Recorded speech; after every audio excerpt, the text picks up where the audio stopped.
Sepanjang halaman-halaman Perjanjian Lama, kita membaca kisah bangsa yang dipanggil, dibentuk, diuji, dan ditebus umat Israel. Namun semakin kita menyelami kisah ini, kita mulai menyadari sesuatu yang lebih dalam. Bahwa sejarah Israel bukan hanya kisah masa lalu, ia adalah pola ilahi, cetak biru, yang menunjuk kepada satu pribadi. Dan ketika Yesus dari Nazaret datang, ia tidak berjalan dalam ruang hampa. Ia berjalan di dalam jejak-jejak umatnya. Namun kali ini, bukan sebagai bayangan, tetapi sebagai wujud nyata dari semuanya itu. Yesus memulai pelayanannya dengan menyeberangi sungai Yordan, sungai yang sama di mana umat Israel dulu memasuki tanah perjanjian. Tapi Yesus tidak memimpin suatu bangsa menuju wilayah geografis. Ia memimpin umat manusia masuk ke dalam kerajaan yang kekal, tak tergoyahkan. Segera setelah pembaptisannya, Yesus dibawa ke padang gurun 40 hari. Bukankah itu waktu yang terdengar sangat familiar? Israel pernah mengembara selama 40 tahun, diuji di tempat yang sama, padang gurun. Umat Israel selalu mengeluh, tetapi Yesus tetap teguh. Di mana umat Israel sering jatuh, Yesus tegar berdiri. Setiap pencobaan oleh iblis tidak dijawab dengan mukjizat, tetapi dengan kutipan dari kitab Ulangan, seolah Yesus sedang memutar ulang sejarah Israel dan menulis ulang kisah-kisah kegagalan mereka dengan ketaatannya sendiri. Tak lama kemudian, Yesus mengajar di atas bukit. Suaranya menggema, mengingatkan kita akan suara Musa di gurun Sinai. Namun kali ini, Yesus tidak datang untuk menurunkan hukum yang tertulis di atas loh batu. Ia datang untuk menanamkan hukum itu langsung ke dalam lubuk hati manusia. Khotbah di bukit menjadi semacam Sinai yang baru. Tapi Yesus lebih dari sekedar guru.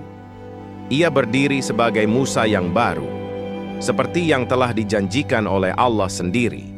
Bukan hanya menyampaikan firman Allah, tapi Dia adalah firman itu sendiri.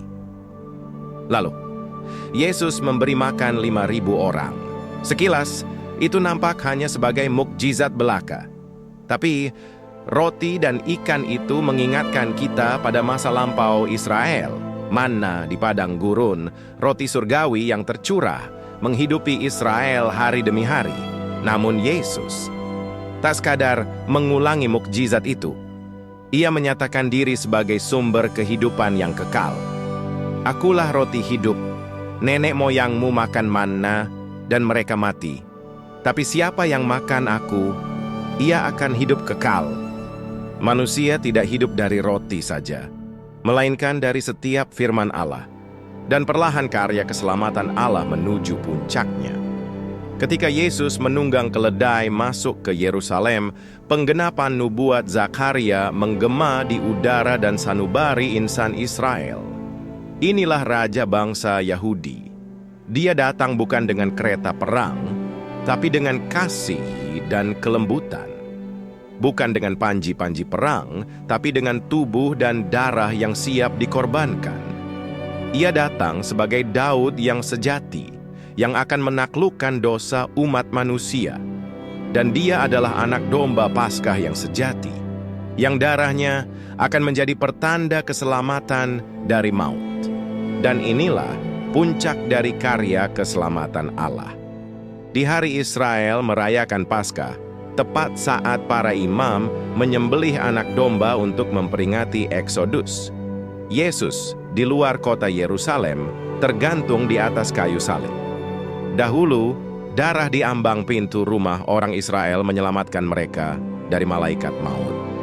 Dan kini, darah di kayu salib menyelamatkan seluruh umat manusia dari maut. Yesus adalah Eksodus yang baru, bukan dari perbudakan Mesir, tetapi dari perbudakan dosa. Yesus adalah anak domba yang sejati, yang rela menyerahkan dirinya sebagai silih atas dosa manusia. Dia datang bukan untuk membatalkan perjanjian antara Allah dan Israel. Dia datang untuk menggenapinya, untuk menyatakan bahwa setiap air mata yang tercurah, setiap kemenangan dan kegagalan manusia telah ditebus dengan satu tanda kemenangan: salib. Yesus bukan hanya mengulangi kisah Israel, Dia menggenapinya.